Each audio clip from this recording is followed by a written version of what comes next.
Why? It's one of, if not the most important questions we can ask. Children ask this question incessantly as they attempt to understand the complex environment that they find themselves in. But somewhere along the way, a lot of us gave up on asking it altogether, especially when that question is directed at ourselves. But there's so much to learn and gain from asking that question of yourself. So in this video, I'm going to bring back some focus to the question, why? In the context of this video, your why is your purpose, your reason, your validation for doing what you do or what you don't. If you don't know what your why is, this video is here to help clarify that. To live a life of purpose, one must have defined their purpose in some capacity, whether they're aware of it or not. So I hope by the end of this video you'll be able to recognize where your emotional perspective is, and then use this information to help lift yourself from where you are to where you want to be. It's said that a person with a strong enough why can overcome any how. And whilst the other two questions asked in this series, what and how, are valuable questions, they mean little, if anything, without a why. For this moment in time, my what is to make this video. My how is by scheduling time to dedicate to it until completion. But my why? Why am I making these videos? That's deeply personal, emotional. And that's the thing about whys. They're yours. That's why they're so important. They tell a lot about how you perceive others and yourself. So why am I making these videos? Well, I believe that the root of this motivation can be observed from three distinct perspectives. And I also view these perspectives as a ladder we can aspire to climb. These perspectives are a good measure of where I am in any moment, how I'm behaving or seeing the world, and whether this is or isn't something I aspire to be doing. So let's explore these perspectives, starting with one extreme. Perspective 1. Life is fixed and hopeless. Now, we all know there's a lot of pain in life. I've seen it, you've seen it. It's there and it can crush you if you let it. Some of us don't make it through the suffering, and one massive contribution to that is a lack of purpose or belief that you can't effect change. If you don't see or feel compelled to move forward towards some goal, if your experience of life appears so harsh that you struggle against the reason to even continue, you're in a tricky predicament. I know this place well. I spent a great amount of time there and have spoken to many who have similarly visited this void, where hope or vision of improvement diminishes. But you hang on to your sliver of hope for a solution, for some respite. You might turn to some external influence to help deflect from this lack of a purpose. There are a variety of things we turn to take the edge off of life, or to provide us with an answer to the pain. It could be food, alcohol, drugs, sex, video games. You could turn to your friends, family, or partner to take this edge off. You might even turn to a god. But if it's a habit to turn to these things, none of them, by themselves, are going to take you out of this perspective. They might temporarily sate this suffering, but what about a long-term solution? Would you think that you could turn to yourself for a solution to your problems? Perhaps you don't think you can. And if that's the case, you're right, you can't. Yet. But here's why that's a good observation. If you notice that you lack the current ability to move yourself from point A, suffering, to point B, success, then you've just hit your potential eureka moment. Your why is to leave the suffering, at least to these depths, behind. Your why is the motivating factor to push you forwards to answer the questions what and how, because you do not want to be stuck where you are any longer. Now, I'm not trivializing this. I know that tackling the questions of what and how to escape the position you're in may seem like monumental tasks if you're in pain or an uncomfortable environment, if you feel like the victim of circumstance rather than the one that orchestrates their own life. But this position, right here, this is where you may begin to answer your question why, and leverage the power of that why to change where you are. This is where you begin to accept responsibility for your actions, no longer hiding behind the mentality that he, she, or it is the reason for my suffering. You may define what attributes are not part of you, or that you don't wish to be a part of you any longer. Where you say, I will not partake in these behaviors or actions any longer. This is where you get up and say enough is enough, because your why is to never be in this position again. Life is rather chaotic from this perspective, and undisciplined, but this is where you will start to discipline yourself, little by little, step by step.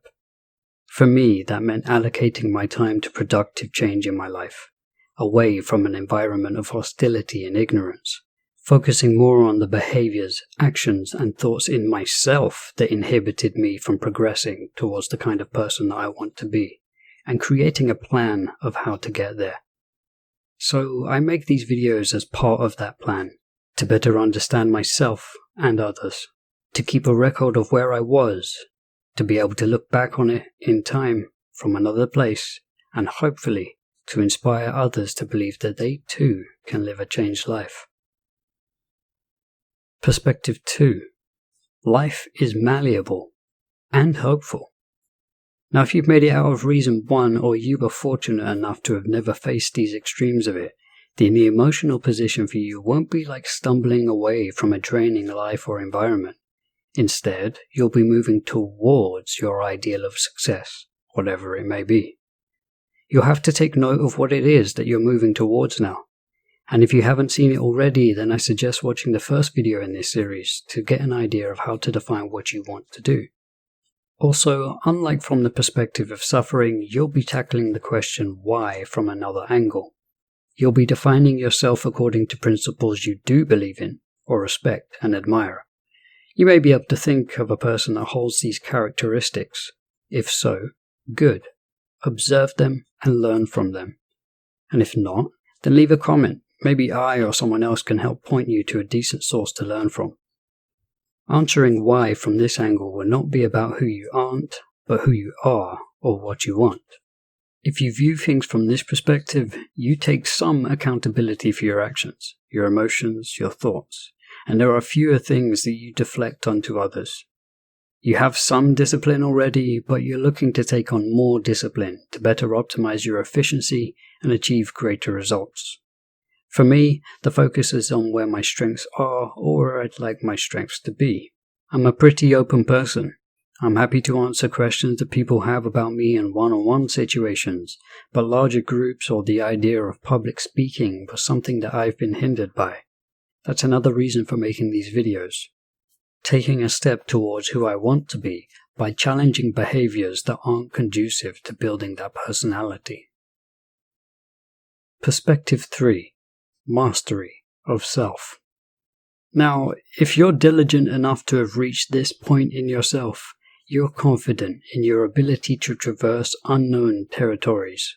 Now, that's not necessarily because you're familiar with the specific territory itself, but because you've developed a more intimate understanding of what problems may be encountered when exploring the unknown. You're not neurotically held back by negative preconceptions or environments as per perspective 1, and you're not necessarily trying to figure out who you are still and make it according to perspective 2. You're familiar with your shortcomings and your strengths. You've engaged in integrating your shadow, more on this in another video, and you may well be looking for other unknown elements to further your experience and knowledge. You are totally accountable. Your failures and misfortunes are your own, and you address them without deflection. You understand that your emotions are yours. They are tools indicating how you perceive the world, and as a result, they are for you to manage, amplify, reduce, or discard where necessary. You understand that truth is not determined by how strongly you feel a thing to be, and you do not take the victim stance.